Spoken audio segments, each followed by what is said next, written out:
Sveiki, mėly kolegos. Šiandien turim tokį visai kitokį sąstatą.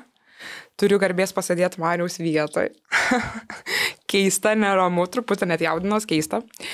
Tai iš tikrųjų šiandien susirinkom pakalbėti tokia, mano manimu, tai labai svarbia tema.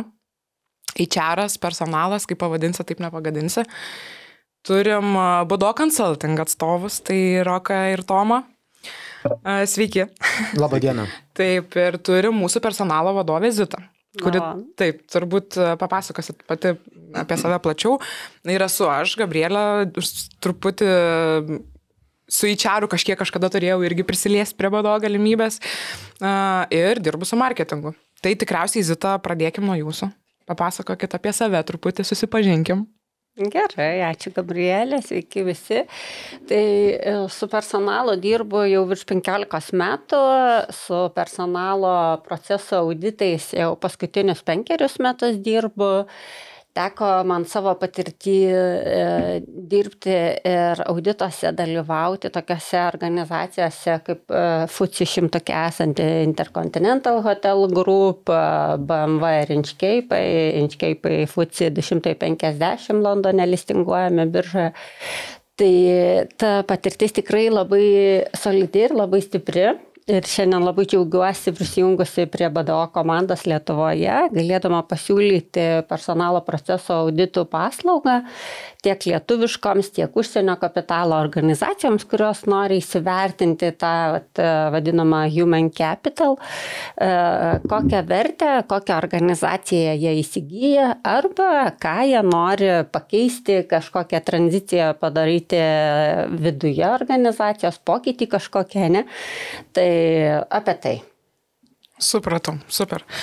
Tai tikriausiai tą mūsų pokalbį ir galim pradėti to tokiu pagrindiniu klausimu ir jūsų nuomonė, šiaip iš tikrųjų labai svarbu, tu Rokai kaip jaunos įmonės direktorius, ar ne?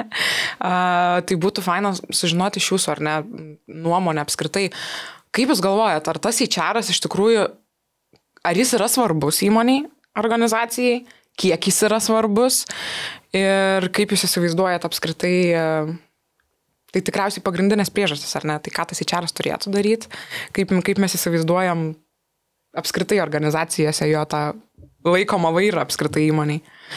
Na, iš mano pusės, tai žinai, galvoju visą laiką, mes su Tomu šnekėjom kažkada, žinai, ir mąstėm, kada HR'as jau iš tikrųjų tampa reikalingas. Ta prasme, nu, jeigu mes dabar turim BDO Consultingą, kur ten yra 4-5 žmonės, tarkim, ar ne, ar man jau reikėtų galvoti apie HR žmogų, kuris rūpintųsi žmogiškaisiais resursais, pavadinkim taip. Tai, tarkime, nu, aš dažnai galvoju, kad kaip man egzistencinius dalykus patenkinti, ar ne, ta prasme, kaip tipo įmonė turi išgyventi. Tai tie tokie dalykai, ta prasme, turbūt eina kažkur į antrą planą, kol kas bent jau. Tai aš įsivaizduoju, kad bent jau mano nuomonė, kad HR'as yra reikalingas tada, kada gal jau kažkoks kiekis žmonių yra didesnis įmonė dirbančiųjų. Tai čia turbūt mums papasakos daugiau gerbiamoji Zita. Tai gerbiamoji Zita, papasakokite, prašau. Kaip čia yra, tokiam kaip aš, būrui, lietuviui? Tai aš manau tiek, jeigu, žinai, kad ir maža įmonė, nežinau, čia toks truputį intarpas, tai aš įsivaizduoju, kad, žinai, jeigu ta perspektyva yra augti, nu, iš esmės šiaip, tai aš manau, kad tas HR'as visai svarbu. Jo, bet, sakau, kalba yra apie tai, apie finansinius resursus, ar ne? Nu, įsivaizduokit, mes turime ten 4 žmonės ir dabar žmogų priimti, kuris rūpintųsi HR-u. Tai tu prasme, kaip back office'as, tai iš esmės taip. Gerai, ačiū. Išgirdau klausimą. Tomai, kokia tavo nuomonė? Ne, šiaip aš manau, kad HR'as yra svarbu ir galbūt daugelis įsivaizduoja HR'ą labai tokia siaurąja prasme, nes mano vertinimo HR'as yra svarbi organizacinė dalis pačio įmonėje, nes pats HR'as jisai yra ne vien tik tai, tarkim, tas formalus darbuotojo darbo dokumentų, tarkim, pateikimas darbuotojų, tinkamas užėjimas į užpildymas, pranešimas atitinkamam institucijom, tenais išdarbinimo kažkokie, tai tarkim, klausimai ir formalumai. Bet tai yra, pirmas dalykas yra, tai yra pats pirmas darbdavio įvaizdis prieš darbuotoją, nes darbuotojas atėjęs į įmonę, ką jis pirmiausia sutinka, ką jis pirmiausia pamato, tai HR žmogų. Tai nuo tos pačios pirmos dienos jis jau pradeda formuoti savo įvaizdį ir dažniausiai pati pirma diena yra ta diena, kuri jam palieka didžiausią įspūdį visoje jo darbo pradžioj, tarkim, kad ir tau bandomojų laikotarpio, ne, kada jis jau praeina tie 3 mėnesiai ir jis sprendžia, tarkim, ar jis nori likti organizacijoje ar ne. Tai tas pati pirma patirtis jau yra svarbi ir tą suteikia būtent HR žmogus. Ir kitas dalykas yra, reikia suprasti, kad HR yra atsakingas už visų įmonės darbuotojų procesų valdymą ir atitinkamą įgyvendinimą, kas irgi yra svarbu, kada yra jau darbuotojų skaičius įmonė, tarkim, jau yra ženklus, jau galėtų Zita galbūt plačiau papasakoti apie tai. Bet tai yra labai įvairialypis ir platus spektras ir aš manau, kad labai daugelis įsivaizduoja tą labai siaurąją prasme, nors tai yra iš tikrųjų pakankamai yra platus dalykas. Lygiai taip pat kaip ir pas mus turbūt nėra dar gajus toksai kaip paslauga, tas human capital, didilo paslaugos, tai yra dar irgi naujas dalykas turbūt, kurį mes atnešame ir kurį jau, tarkim, kai kurios įmonės jau Lietuvoje gyvendina ir daro, tai Zita irgi galėtų čia plačiau papasakoti. Taip. Nu, tai taip, iš esmės yra žmonės, kurie tą HR, aš kaip įsivaizduoju, mato truputį plačiau ir iš tikrųjų nėra tai vien tik įdarbinimo dokumentai, išdarbinimo dokumentai, labas visą gerą. Kaip anksčiau būdavo tas Lietuvoje, tarkim, čia prieš 10-15 metų, tai kas būdavo? Tai būdavo ne personalo skyrius, tai būdavo kadrų skyrius. Tiesiog, kadrų skyrius, tai jau pakankamai daug ką pasako, ne? Tai tas Lietuvoje tos įmonės vis tampa vakarietiškesnės, ateina užsienio kapitalo įmonės, kurios turi jau atitinkamas tradicijas savo šalyse ir sukurdamos padarinius čia, tai darydamos įmonės, jos tą tradicijas jau atsineša ir jų įgyvendinimą ir ateina nauji vadovai, naujos įmonės, kurie turi jau tą naują požiūrį ir naują norą įgyvendinti ir turėti tą pačią vakarų, tarkim, kultūrą, vakarų sukurtus procesus ir pas save įmonė organizacija ir galbūt jo dar ir toliau pagerinti. Ir aišku, tie patys tikriausiai kartų skirtumai, Zita, ar ne? Tai iš tikrųjų mes esame tą irgi nagrinėję ir kalbėję vidų įmonės, kad tas yra maks, ta prasme, kas veikia vienai kartai, vyresniem, tarkim, tai tas dabartiniai kartai, Z kartai ateinančiai, tai ta prasme, sakysi, ką tu čia man siūlai, čia man visiškai neįdomu. Tai manau, Zita, čia pakankamai daug klausimų. Daug klausimų, ačiū. Tai pradėkim nuo Roko klausimo, kada čia to HR reikia ir kada galbūt dar vadovai pasvarsta, kad jeigu mano tokia mikro įmonėlė, tai gal aš čia dar neturiu pinigų samdyti pilno etato HR ir panašiai. Tai ir yra tokie BDO consulting, kurie gali duoti HR nuomą. Gali tavo įmonei duoti ten, kiek tau reikia tų valandų, susidėlioti procesus. Tu dabar statai visą organizaciją ir man yra tekę padėti organizacijoms tokioms, net 10 žmonių įmonė nusprendė, kad jiems reikia Talinoj laiko HR už tai, kad jie nori susitvarkyti procesus. Jie ten turėjo išsigryninę iš 10 pagrindinių per personalo, verslo procesų susijusių su žmonėmis gal 4-5, bet jie jau buvo pasirengę eiti toliau ir gryninti. Ir čia atliepiant į Tomo tą pastebėjimą, kad vakarietiškėja organizacijos ir vadovai nori naujo požiūrio, nes jie mato, kad jie tampa nekonkurencingi rinkoje. Taip, jeigu jie neturi HR ir pastatytų teisingų procesų, žmonės ateina ir išeina, nes jie neranda to, ką duoda jau dabar tarptautinės organizacijos rinkose, ne? Tai atliepiant Tomo Rokui, sakyčiau, kad taip, tam tikrų laikų tau dabar reikia pasistatyti organizacijoje pagrindinius verslo procesus, ne? Visas tas verslo kryptis. Ir tada jau sėsti, bet nelabai tolimoje perspektyvoje ir pagalvoti, kokius tu nori procesus stiprinti, į kur tu nori dėti akcentą, kad tu būtum irgi šitoj rinkoje konkurencingas. Ar atsakiau į tavo klausimą? Jo, atsakė, aš galvoju ir džiaugiuosi, kad turime kaip čia motininį įmonę, kur iš esmės, iš kurios outsourcinam HR paslaugą šiam momentui. Tai man taip kaip ir labai galvos dėl to neskauda. Bet jeigu būtų visiškai, tarkime, nulinė situacija, tai tada Bet ačiū, supratau. Ačiū. Ir toliau, bet atsakant į Tomą, labai gražų komentarą apie tą, kaip transformuojasi šiuo metu Lietuvoje organizacijas ir ypatingai lietuviškos organizacijos, tai aš gaunu užklausų auditams, personalo proceso auditams iš tokių senų, atrodo, nuo sovietmečio laikų užaugusių organizacijų arba 90-aisiais steigtų tokių laukinių vakarų principų, kur jie patys save vadina gaujomis ir panašiai.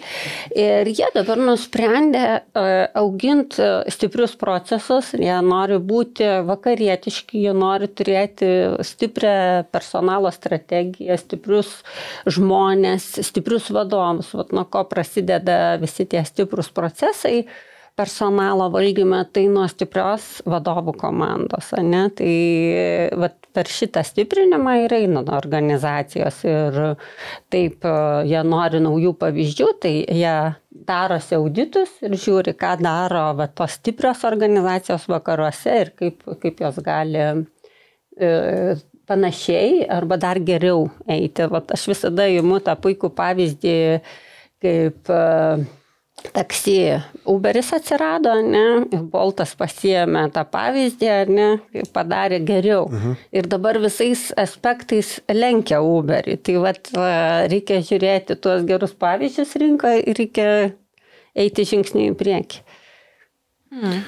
Matai, visą laiką įdomu buvo, tarkime, vat, kaip vadovai, kada jie supranta, kad jiems reikia kažkokių HR paslaugų. Vat, pavyzdžiui, kada yra tas momentas, kada užsidega, tarkime, lemputė, kad, čia jau reikėtų patvarkyti arba ten pasižiūrėti, vat, kaip sakote, reiškia, kaip tenai vakaruose daro, nes, iš esmės, tai kaip čia, dažniausiai dėl to, kad kažkokios jau pasiekmes būna, kad, pavyzdžiui, tenai žmonių neišlaiko įmonėse, ar ne, čia, tada ateina, ar ne, tas supratimas? Taip.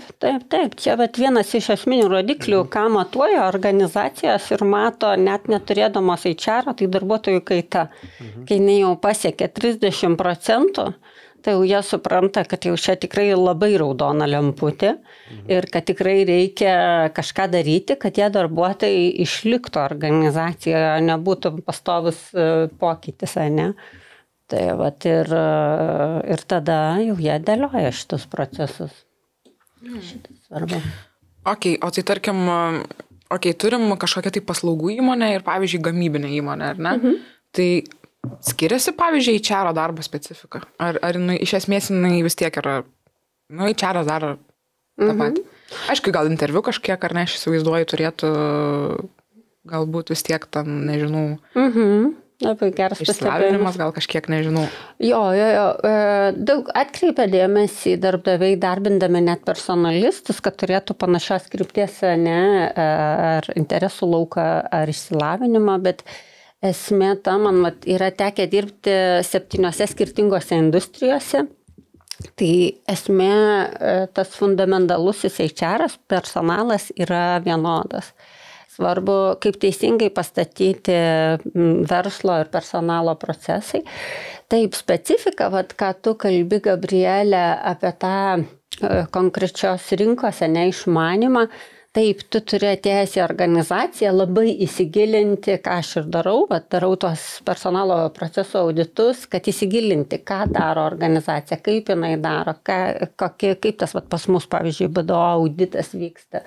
Kaip ten tas visas projektų valdymas ir visa kita, kad kaip tu sakai, per pokalbį su kandidatais aš galėčiau rodyti kompetenciją, kokią BDO Lietuvoje skleidžia. Ne? Tai taip pačiai ar gamyboje, ar statyboje, ar paslaugose, tu, ką mes ir kalbame apie tą, kaip Tomas minėjo, apie pirmą vaizdą, tu turi labai gerai išmanyti organizaciją, kurioje tu dirbi. Ir taip labai priklauso, ar darbuotojas ateis į tavo organizaciją ar ne, net po pokalbio. Čia vėlgi, ką mes dabar auginam tavo dėka Gabrielė BDO, tai ambasadorystė. Tai nuo šitų žingsnių ir ambasadorystė prasideda, ne, organizacijoje. Su kokia žinutė kandidatai išeina į rinką atgal, ar jie sugrįž pas mus, ar jie kažkam parekomenduos mūsų organizaciją, labai priklauso. Šiaip čia paklausai klausimą apie pačių įmonių skirtumus, tarkim, ar tai yra konsultacinė įmonė, ar tarkim įmonė gamybinė yra. ir apie tą patį įdarbinimo, tarkim, ten tą HR vaidmenį, kaip jisai tenais veikia. O kiek, tarkim, yra populiaru Lietuvoje, ar yra įmonių, kurios daro asmenybės testą, tarkim, primant darbuotoją į darbą? Nes, kiek yra tekę savo praktikoje, kažkur tai, tarkim, darbo pokalbės dalyvauti, tai tiesiog tas paklausinėja tos tokių paprastų standartinių klausimų, bet mes kažkada tai vadovom, man atrodo, esam darę visų darbuotojų asmenybės testą. Tai kiek yra aktualu arba, tarkim, kiek įmonės daro tą asmenybės testą, primant darbuotoją, tarkim, į darbą? Labai geras klausimas. Taip, yra dabar Lietuvoje daug tiekėjų, organizacijų, kurios daro kaip Profile XT ir kitus tekstus, įvertina ir bendruosius gebėjimus, ir asmenybinius gebėjimus. Kokį esmė dabar, kad ne tik tais nustatyti ten emocinį intelektą ar bendrai intelektą nustatyti, bet tavo potencialą mokytis ir augti. Tai tie asmenybės testai ir parodo. Tai taip yra, sakykime, pasidalymas 50/50.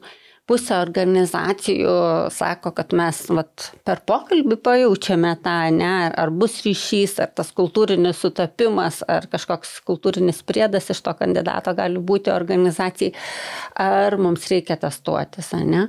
Tai taip, tie testai vis tik tais yra daugiau objektyvumo duoda vadovams, priimant sprendimus, nes daug vadovų dar ir šiandien emocinių pagrindų samdo savo darbuotojus. Ir jeigu jiems per tas pirmas 2 minutės patiko kandidatas, tai jie sako, viskas, ačiū, laukite darbo pasiūlymo, arba ačiū, sorry, bet ne šį kartą, ne? Tai tai patys personalistai juokauja ir buvo kažkur pasaulinėje spaudoje toks memas, kad tie testai verti lygiai tiek pat, kiek mestų monetą. Nes taip, mes esame žmonės ir visada yra rizika. Ar tu įvertinsi tą asmenybę, ar neįvertinsi, visada gali būti, kad darbuotojas nepritaps organizacijai ir bus išmesti ganėtinai nemaži pinigai tam testavimui, nes tie testai asmenybės yra nepigus, todėl daug organizacijų jų nenaudoja. Supratum. O tai gerai, o tai tada, pavyzdžiui, tas tavo galva 3 mėnesių bandomasis laikotarpis, jis yra apskritai logiškas, tarkime, užsienyje, nežinau, yra tai populiaru, panašiai? Geras klausimas. Ir taip, yra ir 3, ir 6 mėnesių tie bandomieji pasaulyje priklausomai nuo pozicijos ir jau senai yra patvirtinta, kad niekas per tuos 2-3 mėnesius neįsivažiuoja. Ir pas jūs, Rokai, dabar statosi kompanija, nenauja organizacija, nauji procesai. Tai ir turbūt matysite perspektyvoje, kad važiuotų, taip, sakykime, kaip Tomas jau dabar turi tokį stiprų pagrindą šitoje organizacijoje, tai kad pasiekti, sakykime, Tomo lygį. Tomas važiuoja ant motociklo geriausiai. Jis važiuoja, tai savažiuoja ant motociklo. Bet tai ne per 3 mėnesius juk pasiekiamas toks rezultatas ir panašiai. Tai ir sakoma, kad 6 mėnesiai, kad kuriuose pozicijose net 9 mėnesiai yra tai, kad tu turi investuoti į darbuotoją labai labai daug ir tik tada jau laukti po 6-9 mėnesių kažkokios grąžos tos investicinės. Ok, tai pavyzdžiui, man įdomu, aš niekada nematęs Lietuvoje, kad, tarkim, negirdėjęs, nors gal taip yra, kad, pavyzdžiui, tarkime, standartiškai visi rašo į sutartį darbo 3 mėnesiai. Ar ne, bet, pavyzdžiui, teoriškai turbūt gali sakyti, 6 mėnesiai, ten, žinai, ir 5 mėnesiai, ar ne, įrašyti, ta prasme, kažkokius kitokius terminus. Aš manau, būna, gal jeigu ten, tarkim, paima tie 3 mėnesiai, tu ten gali, manau, kad jeigu matai, kad dar trūksta kažkiek laiko įsivertinti, tai aš manau, kad būna lyg ir galima pratęsti šitą, jeigu susitarė. Turbūt, kad jo, bet aš tiesiog kažkaip nesu susidūręs su tuo, ta prasme, bet, gal ir yra, jo. Taip. Na, darbo kodeksas riboja tą, kad nebūtų per ilgas tas laikas, dabar debatai vyksta to klausimu, nes vėlgi, jeigu tu ištempi tą bandomąjį laikotarpį, darbuotojas yra rizikos zonoje, kad jisai gali būti atleistas bet kada per tą pusmetį, per tas 3 dienas. Tai vėl čia ir vyksta tie debatai dabar Lietuvoje, kad labai svarbu, kad ir darbuotojas būtų saugus ir darbdavys būtų. Taip, aš sutinku, kad turbūt tas 6 mėnesių bandomasis būtų logiškesnis, nes tai realų rezultatą jau darbuotojas rodo, sakykime, daugelį pozicijų tik po 6 mėnesių. Okay. Tai va čia mes palėtėm darbo kodeksą, tai va aš kaip suprantu, tai va dar vienas iš pavyzdžių, kad HR-as, nėra vien tik tai, kaip čia paprastas ten sutarčių, parengimas ar tenai onboardingas, bet tai yra dalykai dar papildomi. Taip. Aš kaip suprantu, visas rizikų vertinimas, tarkime, iš darbo kodekso ar ne, ta prasme, ar ten viskas atitinka legalų ir panašiai, tai būtent HR-o yra atsakomybė dažniausiai. Taip. Na, mes dirbame dažniausiai su teisės skyriumi, patys į petį, ranką į ranką ir visada konsultuojamės, jie visada seka tas teisės aktų atnaujinimus, ne, ir mes tariamės, nes čia labai jautri tema.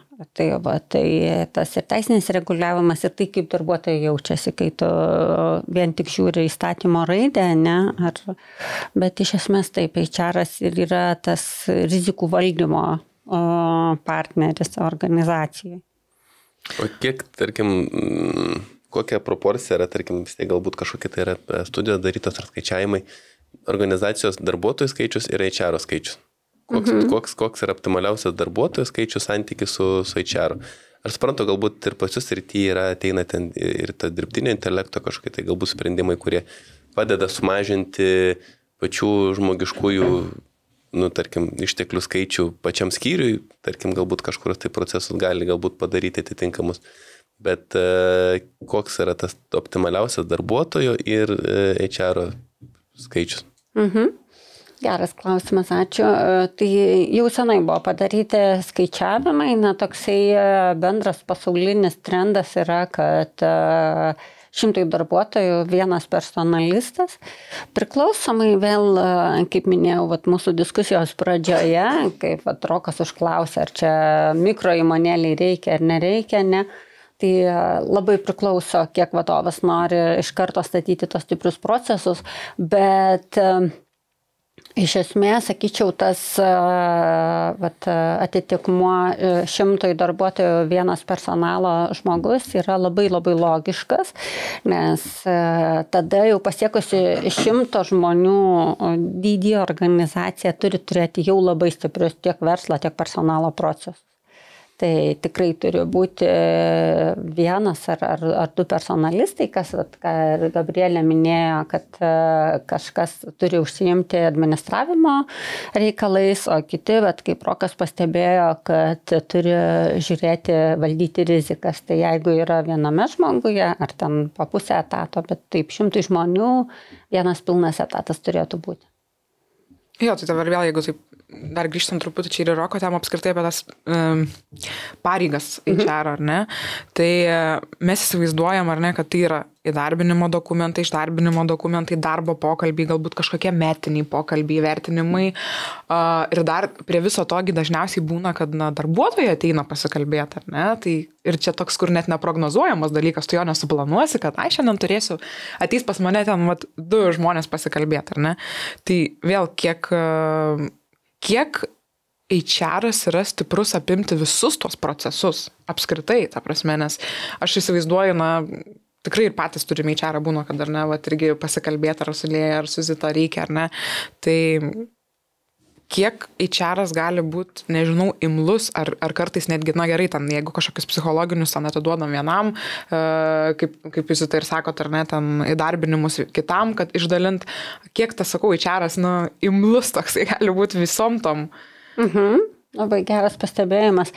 Tai, ką buvau minėjusi, labai svarbu tas išmokti pamokas, kad vadovų komanda svarbiausia. Taip, HR-as turi būti ta šalis, kur darbuotojai visada gali ateiti pasikalbėti. Bet pirmas kontaktas, šilčiausias kontaktas vis tiek turi būti su tiesioginiu vadovu.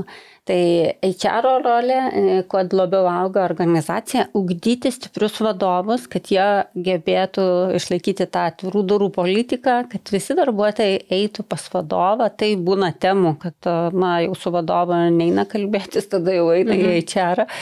Bet iš esmės tai turėtų būti visai tai apimčiai suvaldyti. Taip, aš būdama viena su 100 žmonių tikrai negalėsiu nuolat vesti pokalbių, arba tai gausis labai reti tie pokalbiai, bet kada yra delegavimas po 10 žmonių, pavyzdžiui, komandose, tai tada gaunasi labai kokybiški tie pokalbiai. Ir labai kokybiškas valdymas visų tų talentų ir visų kitų problemų. Nes aš įsivaizduoju, yra vadovų, kurie galvoja, tai pasisamdami į čarą, tai dabar tegu ir pokalbis veda, ir su visais ten pasikalba ir kavos atsigeria. Tai tai labai svarbu, sakau, kad suvokti, kad tos ribos, kiek vienas žmogus gali paimti, kiek. Jo, labai gerai pastebėjai. Čia vadovo labai svarbi rolė ir labai smagu, kad pas mus vadovai supranta, kad jie turi viską statyti, nors labai būtų gerai atiduoti personalui daug dalykų, bet jie supranta, kad jų yra asmeninė atsakomybė, kaip jaučiasi jų komandos ir kaip jaučiasi visi darbuotojai viduje. Tai aš manau, asmeninė atsakomybė be abejo, nes šiuolaikiniai vadovai, jie supranta tikriausiai, kad kaip čia aplinkos komandoje priklauso ir finansiniai rezultatai. Tai čia, žinai, yra daug padaryta visokiausių tyrimų. Teko keletą žiūrėti šitą laidą amerikiečių tyrimų. Tai pavyzdžiui, ten yra pasakyta ir kaip čia ištirta, tarkim, ar ne, kad pavyzdžiui, lyginant, tarkime, kaip čia įmonės, kur yra, tarkime, stiprus HR-as, ar ne, ir tai lyginant su tom, kurios, tarkime, konkurentų, kurie neturi tokio HR-o, ar ne, tai, tarkime, pelningumas, pavyzdžiui, 30% yra didesnis, ta prasme, tai ir daug kitokių dalykų panašių. Tai, mes visi suprantam, kad tai, žinai, reikalinga. Tai, turbūt taip. Labai geras pastebėjimas. Čia Gabrielė kaip tik atidarė skaidrę, ką mes šiandien ir kalbame apie tuos personalo valdymo procesus, užsienio organizacijos įvardyja kaip Human Capital Due Diligence.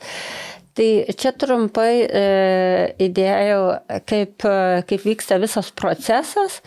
Ir taip, ką Rokas mini rezultatuose, labai aiškiai galima matyti, kada kiek, sakykime, valdomos rizikos, kaip išlaikomi darbuotojai ir išlaidų analizės lentelėje, taip galima matyti, kad sutvarkius vieną ar kitą procesą, jau pasikeičia pelningumas organizacijos ir arba jos daugiau uždirba, arba jos daugiau sutaupo, tai vis tiek galutinėje eilutėje yra daug didesnė finansinė nauda. Yra pliusas, kitaip tariant. Taip. Ne vien išlaidos. Taip. Ir daugam atrodo, personalas yra tik tais tie minkštieji dalykai ir panašiai, bet taip, sutvarkius visus procesus, ta audito esmė ir yra įvertinti visus procesus, tiek tą teisinį reguliavimą, tiek visą, sakykime, talentų judėjimą, struktūros valdymą, kultūrą, organizacijos. Viskas labai aiškiai pamatuojama, labai aiškus KPIs, OKR, kaip kas apsibrėžia. Ir tada tu labai aiškiai skaičiais matai gale. Tai čia, jeigu ateina užklausos, ar verta įsigyti organizaciją.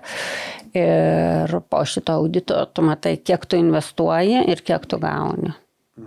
Man yra, kur tekia daryti didelėse organizacijose auditus. Tai arba investuojantis fondai daro, juos užsako ir tada mato, kiek jie verti išeiti, pavyzdžiui, IPO listingavimo, ir kiek jiems dar reikia investuoti, kad prasidėtų ta didesnė grąža ir jie būtų stipresni rinkoje. Tai čia iš esmės ne tik įmonėm aktuali ta paslauga, bet ir investuotojam, akcininkam ar ne apskritai. Taip. Mes dabar ir kalbamės aktualiai BDO konsultingė, yra užklausos, kai Lietuva mes esam labai patraukli destinacija įsigyti verslus, lietuviai yra labai darbštus, labai lojalūs darbuotojai ir labai stipri tiek informacinių žinių kompetencija, tiek anglų kalbos kompetencija, tai organizacijos perka sėkmingai mūsų įmonės ir jiems šita paslauga tikrai yra labai aktuali. Tai mėly žiūrovai, turėkite omeny, kad Zita to užsiima, gali tokią paslaugą suteikti. Ir iš tikrųjų tada man toks pagrindinis klausimas, ar ne, tada kaip jau pirkėjui, kiek laiko tai trunka apskritai? Ar tai yra ilgas procesas, kada galim jau tikėtis to audito rezultatų? Geras klausimas. Tai esmė priklauso, kiek vertinasi, kaip minėjau, bet vienos organizacijos su nedidelės turi įsigrinę keletą procesų, bet jeigu vertiname visą pilną apimtį, tai apie 2 mėnesius trunka auditas ir jau tada galime kalbėti apie rezultatus. Supratau, šaunu. Tai rezultatas, kaip sakant, ir grąža puikiai pamatuojama. Nėra taip, ar ne, kad gausiu audito rezultatus ir pasižiūrėsiu ir gerai. Tai konkrečiai kažkokie žingsniai, kuriais aš galiu pagerinti apskritai veiklą, pamatyti kažkokį tai aišku rezultatą. Na, svarbiausia, kad paslauga yra, kaip pasakyti, kad gali pamatuoti. Nėra taip, ar ne? Taip. Žinoma, čia yra ir minima tas ir rezultate ir ateina tobulinimo rekomendacijos, kur tu sudėlioji labai aiškiai arba investuotojai, arba vadovui, užsakovui, kur akcentus sudėti, ne, tai jie pasiima, kaip vienas mano klientas sakė, čia darbo davėte bent 5 metam į priekį. Tai labai smagu, kad vadovai tai įsivertina objektyviai. Reikia suprasti, kad tai neįsigyvendina per savaitę. Ir šiaip turbūt yra labai svarbu suprasti, kad nepriklausomai nuo to, kokia tavo veiklos sritis yra, ar tu teiki konsultacijas, ar tavo žmonės yra kuria, tarkim, ar žmogus kuria, tarkim, tą tavo galutinį produktą, ar žmogaus ir kažkokio tai gamybinio įrenginio sinergija tau tą galutinį produktą sukuria ir galbūt tavo finansiškai didžiausias turtas yra, tarkim, ne žmogus, bet tarkim įrenginys, kažkokios tai staklės, kurios kainuoja ten kelis milijonus, bet reikia suprasti, kad visais atvejais, bet kokiu atveju už visko stovi žmogus. Ar žmogus, kuris teikia tą konsultaciją, tau surašo tą konsultaciją ir tu atiduodi, tavo toks yra verslas, ar yra žmogus, kuris stovi už to pulto ir valdo ten tą aparatą, bet kokiu atveju yra galutinis tas veiksnys, kuris tau padeda, tai yra žmogus. Tai yra viskas atsiremia į to žmogaus norą dirbti, norą jo emocinę būklę ir tai atitinkamai paskui atsiremia ir į finansus, kaip Zita ir minėjo, kad iš tiesų žmogaus ilgamžiškumas įmoniai, jo laimės, tarkim, ten tas indeksas įmonė, jisai tau generuoja pajamas, nes jeigu tau darbuotojų kaita bus, tai kaip Rokas ir minėjo, tarkim, 30, ar Zita minėjo 30%, tai pakankamai sudėtinga turbūt yra tą veiklos finansinį testinumą tau padaryti. Taip, jau sakant, tada gali griūti nuo mažų kaladėlių, kaip tame žaidime, ar ne, ten vieną kaladėlį išėmė, antrą, trečią, žiūri, kad jau visas bokštas griūva. Tai iš tikrųjų atrodo tokie, ar ne, kai kuriem galbūt, tai čia pinigų švaistimai, nesąmonės, ar ne, bet iš tikrųjų, kai truputį giliau pažvelgi tai, pamatai, kad iš tikrųjų labai svarbus yra kiekvienas toks, nežinau, procesas, jį reikia stebėti, prižiūrėti, kad niekas nesugriūtų, neduok dievę, nei viena ta kaladėlė, nieks jos neišimtų. Kas man patinka su Zitos, ta įgyvendinama, tarkim, ten ta paslauga verslo yra, ne, tai kad tas yra visiškai kitoks požiūris į pačią įmonę. Jis yra iš šono realiai. Tai yra tiesiog įmonės vadovui pateikimas akcininkui visam visiškai kitų kampų, kur galbūt tu įsivaizduoji, kad turi didelį rožių sodą, didelį fainą namą su tvirtais pamatais, stovinti, gražu atrodo, visi ateina fotografuoja, bet kažkuris tavo kampas, blemba, pelyje. Ir tada tas yra, Nėra sveika ir pačia organizacija, ir tu gyveni, tarkim, tam savo gražiam name, bet tu pelėsiu kvėpuoji. Tai tas atėjimas, pažiūrėjimas iš kito kampo, atvarkymas tų visų dalykų, tai yra ir tavo finansinė graža po kažkurio to laiko bus ženkliai didesnė negu galbūt yra ir dabar. Ja, labai svarbu tas atmerkti akis ir parodyti, kaip ir iš tikrųjų, nes aš įsivaizduoju, kad galbūt yra vadovų, kurie sako, pas mus viskas čia gerai, o iš tikrųjų padarius auditą žiūrim, kad dar ne gal visai visko būna, aš įsivaizduoju tikrai. Tikrai. Ir man, turint jau patirtį, ne su viena organizacija ir ne su vienu to auditu, toksai paradoksas iškyla, kad nėra organizacijų, kad ten arba būtų ten viskas blogai, arba viskas labai gerai, ne? Bet yra tokie kertiniai aspektai, kur, kaip tu ir minėjai, ar skiriasi organizacijos ant gamybo, paslaugos ar kažkas, bet yra tokie kertiniai procesai, kur, visada buksuoja organizacijas ir kaip Tomas sako, tas kampas ir pelyja labiausiai ir tada duoda tokį, kaip sakyt, neigiamą grąžą į visus kitus verslo procesus. Tai taip sunku pasikeisti, įsileisti naujoves. Daug čia tokių dedamųjų gal ar ne? Kodėl taip vyksta? Tai vizitai, tai įvardink procesą, nes įdomu patarė, kad tas procesas, kuris dažniausiai pelyja, tai kas čia? Kultūra ir komunikacija. Kodėl ir Lietuvoje dabar labai stiprinama šitos dvi sritys. Tai čia tas nesusikalbėjimas organizacijose. Man labai patinka knyga Organizacija, kuri susikalba. Iš jos labai daug mokausi ir pasiimu. Tai visiems vadovams rekomenduoju ją ir auginti savo vadovus tame ryšyje. Tai ir kultūros aspektas, kur kokius mes pagrindus duodame, kokias tradicijas kuriame organizacijoje, ne? Tos visos elgsenos ir panašiai, kaip vadovai demonstruoja visus dalykus. Tai šitie dalykai esminiai, kurie kiša koją, taip atrodo, jie tokie iš minkštesnių, ne? Ir būna užsakymų, kur sako, mums reikia pasimatuoti, kaip struktūra, kaip veiklos valdymas ten vyksta, kaip ten talentų valdymas vyksta, ne? Kaip ten personalo skaitmenizacija, kokiame lygyje mes esame palyginti su rinka. O šitus dalykus sako, tai čia jau sekančiame etape, čia turbūt nėra tiek svarbu. Ir tu tada eini argumentaciją vadovai, kiek svarbus tie tarsi minkštieji dalykai ir kiek jie duoda naudos ir gražos visiems tiems tarsi jų požiūrius svarbesniems procesams. Tai aš kaip tik iš tos temos irgi matau, čia užsirašęs esu iš vieno tyrimo, kad jeigu stipri organizacinė kultūra, tai reiškia 40% kaita pamažėja darbuotojų ir padidėja 300% inovacijų. Tai kitaip tariant, žmonės labiau linkę kažkokios inovacijas pasiūlyti įmonėms, nemato daugiau galimybių, tai tarkime padaryti. Ir įdomi statistika tokia. Taip, labai geras pastebėjimas. Čia tie argumentai, kuriais ir mes vadovaujamės eidami į diskusiją su vadovais, kad viskas yra pamatuota ir viskas labai objektyvu. Tai nėra toksai ežiukas rūkė. Jo, ką ir minėjome, kad jis atrodo, kad čia kažkoks ežiukas rūkė, bet ne, bet tai realiai galima išmatuoti ir pakankamai aiškiai. Tai sakau, svarbiausia, kad tą gražą, nes aš įsivaizduoju vadovam, tai visada yra svarbu. Gerai, mes čia pasidarysim auditą ar ne, ir ką.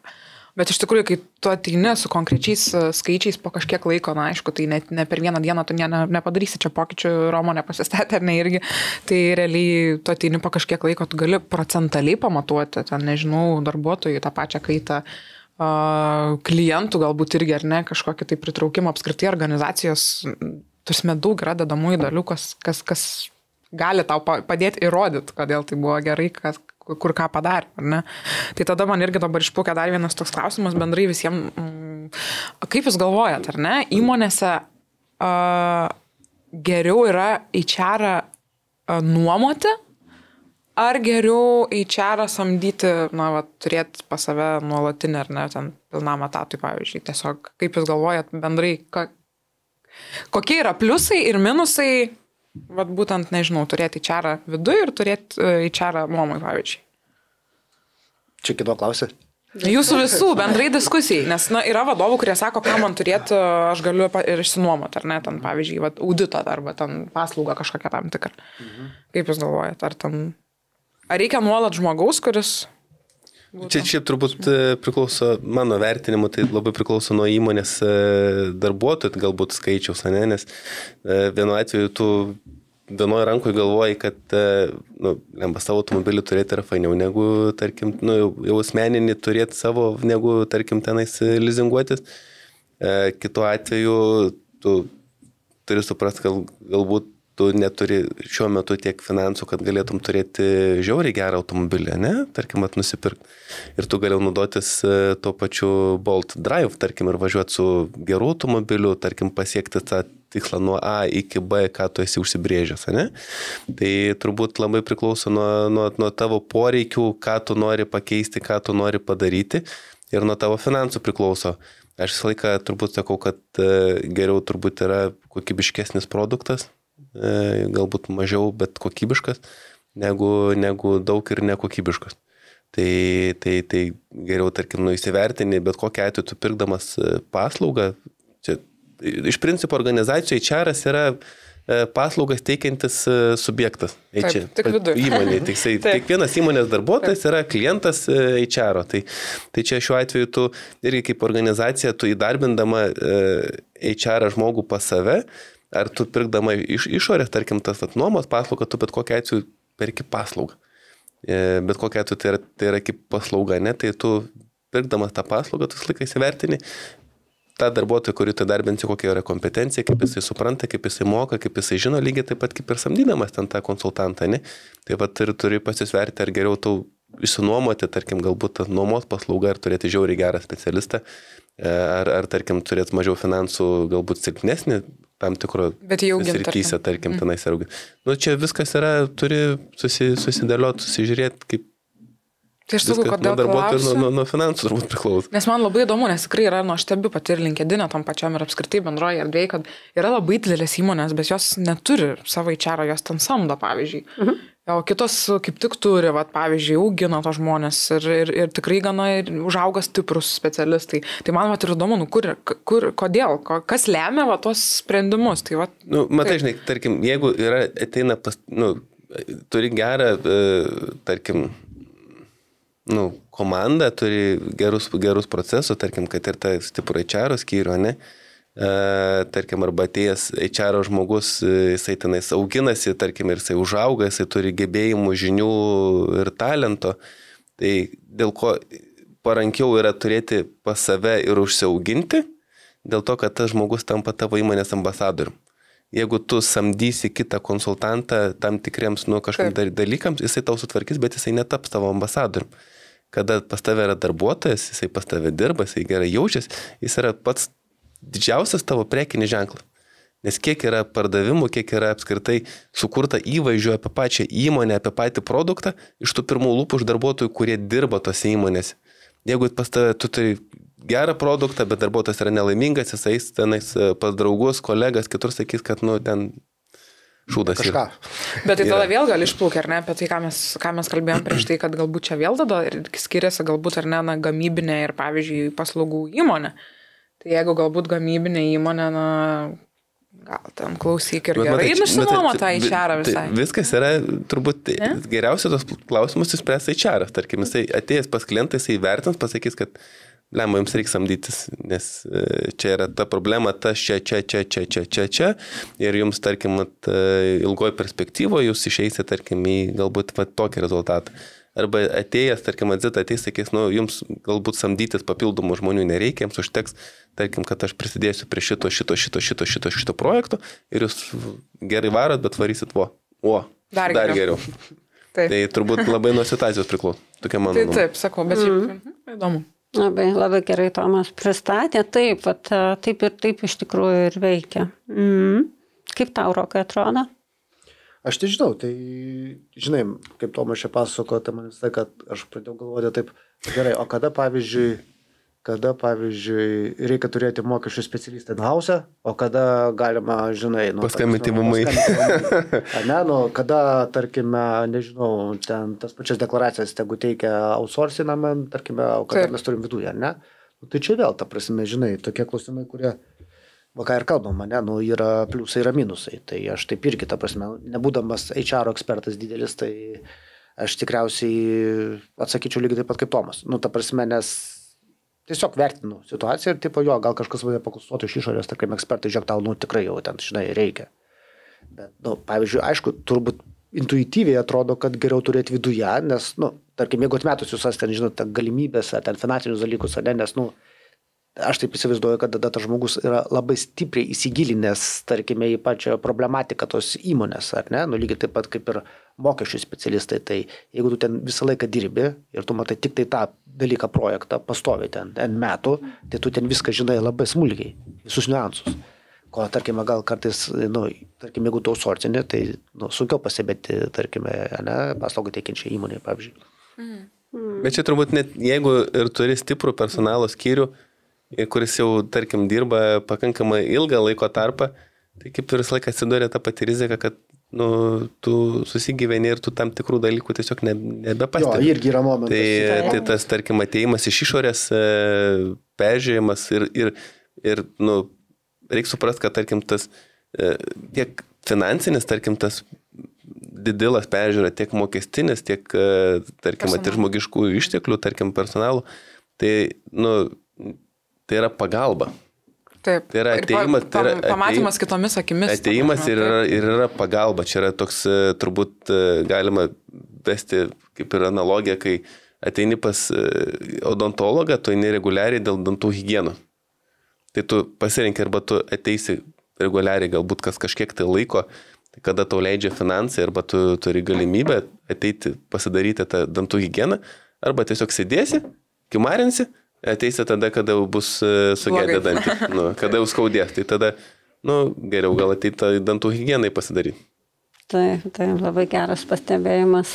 Ir čia man labai patiko tavo pastebėjimas apie tai, kaip dirba eilę metų tas buvęs kadrų skyrius arba, sakykime, personalo skyrius jau ir naujai visai sulipdytas, sakykime, prieš 10-metį. Tai vienur taip labai auga ir labai progresuoja organizacijos, o kitur kažkoksai tai jaučiamas nuopolis, ne? Tai ir man teko audituose matyti ir viena iš rekomendacijų buvo pakeisti visą personalo skyrių. Nes arba eiti į outsourcinimą, arba pakeisti visą personalo skyrių, nes ten antiek situacija buvo bloga, kad ne investuotojams buvo pagrindinė rekomendacija. Įdomi situacija. Tas turbūt nedažna, gal galime taip pasakyti. Taip, nedažna. Bet ir patys vadovai suvokia, kad, ateina, pasidaro auditą ir sako, Zita, o tai kaip jūs vertinat, pačius tos, sakykime, personalo vadovus, personalo žmonės, vadovų komandą, o čia ir įsivertina tada ir pasimato. Taip, ne visada irgi ten būna sėkmingi tie pakeitimai, nes, ką Tomas ir mini, tai ta ambasadorystė, tie, sakykime, ilgalaikiai darbuotojai visada turi savo svertą ir tas atėjęs naujas žmogus gali įnešti per didelį, sakykime, destrukciją ten į organizaciją ir vėl gali neprigyti. Bet yra ir labai sėkmingų pavyzdžių, kai organizacijos pasikeičia ir važiuoja labai sėkmingai į viršų. O apie tą, ar visai neturėti, tai man buvo iššūkis dirbant tame FTSE 100 esančio Intercontinental Hotel Group, tai jie jau prieš gerus gal 10-15 metų rašė pasauliniu lygiu, kad grupė planuoja atsisakyti tokios pozicijos ir sakykime, vidinio resurso, kaip HR-as, jie darė, matyt, skaičiavimus ir jie svarstė, kaip ir, kodėl atsirado šitos paslaugų įmonės kaip BDO ir visi kiti, Big Fourai. Tai, kad daugelį atvejų verta samdyti išorinę organizaciją ir turėti tą pakeičiamumą ir visą kitą, nežiūrint į tuos kitus dalykus, ką mes čia šiandien kalbame. Tai irgi buvo diskusija, kad galbūt atiduoti kaip išorinę paslaugą ir viskas. Aš tai galvoju, žinot, gal turbūt galima sutikti su to, kad realiai turi būti, tarkime, žmogus kažkoks viduje, ar ne, ir su išorės pagalba tai daryti. Gal galima žiūrėti į tokį miksą, žinai, ta prasme, kad, pavyzdžiui, kaip čia, jisai vienas visko neapima, bet jis yra atsakingas, kaip ateina išorės įmonė, kad jinai žino, kad va šitas žmogus yra tas žmogus, kuris laiko, tarkime, HR visus virveles įmonėje, ar ne? Čia lygiai tas pats kaip ir su mokestiniais klausimais.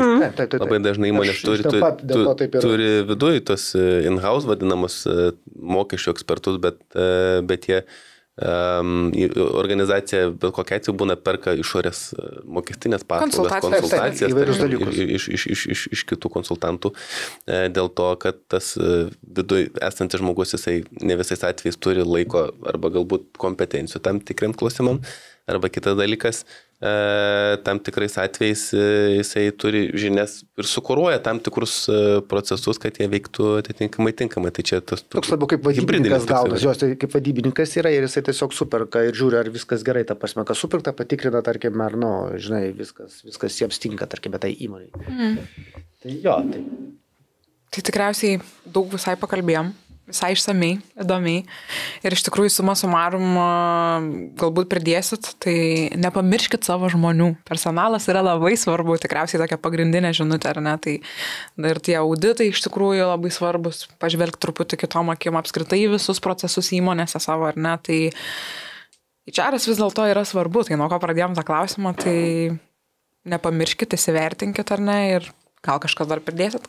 Žinai, aš vis pagalvoju, kad Tomas sakė pačiu pradžio, man atrodo, kad kaip ir lygtais dabar visi jau supranta, kad HR'as, kad žmonės, organizacijos yra pagrindinis turtas. Tai, žinai, kaip pagalvoju, kad, pavyzdžiui, ten įsigijau staklės, kurių vertė ten yra milijonas eurų, tai jom prižiūrėti aš, kaip buhalterio nesiunčiu, žinai, ta prasme, yra specialistai, kurie prižiūri tą turtą. Tai lygiai taip pat, jeigu tu jau už milijoną žiūri savo tas staklės, tai tu, jeigu supranti, kad žmonės yra didesnis turtas, tai tu atitinkamai turi spec apzuot, patikėti juos, kaip čia, ne tai, kad valdyti, bet, reiškiasi, žiūrėti ar ne, vystyti ir panašiai. Ir šiaip turbūt tas poreikis šitų visų tokių, tarkim, peržiūrų arba auditų ir pagalbos, aš manau, kad jisai didėja dėl to, kad jau eilę metų darbo jėgos poreikis auga. Ir vakar, man atrodo, per žinias žiūrėjau, tai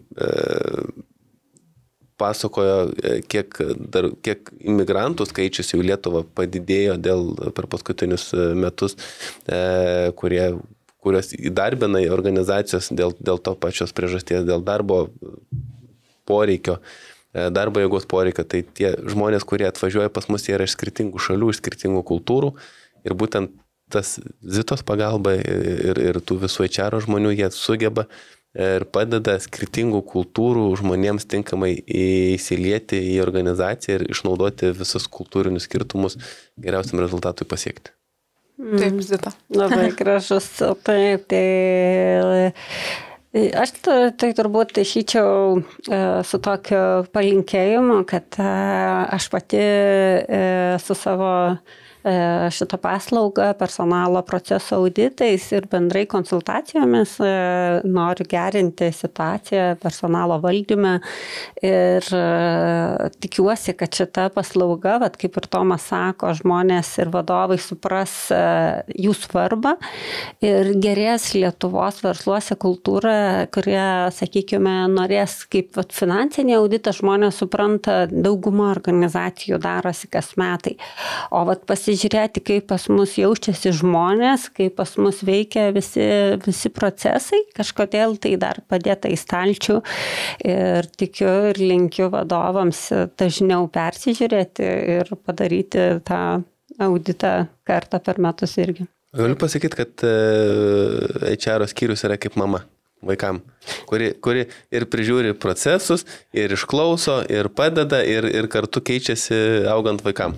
Iš vienos pusės taip, bet iš kitos pusės nesutinku, nes va, čia nesenai irgi vienas garsus coacheris pasakoja tokią komišką situaciją iš Lietuvos verslų, sako, pas mus vat įmoniai kaip šeima. Gerai, sekantis klausimas, kokio dydžio pasiskaita, ten 45%. Nu jo, sako, tai jūs ir taip vat vyrus, vaikus keičiate, ne, turbūt pasišeimo irgi toks pats santykis. Tai tikrai nereiktų maišyti šeimos ir verslo santykių. Ir verslas yra verslas, šeima yra šeima, bet taip ta alegorija kaip mamos, kuri vat, prižiūri procesus ir paleidžia, yra panašumo tame. Yra. Ačiū. Taip. Tai ką, tai būkim konkurencingi, kaip Zita sakė, ar ne? Nepadėkim į stalčių personalo, labai svarbu. Tai ačiū kolegos, labai buvo visai įdomu tikrai pasikalbėti. Dar gal sugrįšim kada nors, kokią nors panašią temą, buvo smagu. Ir ačiū visiems, susisiekim. Ačiū labai. Viso. Iki. Ačiū labai, gero laiko.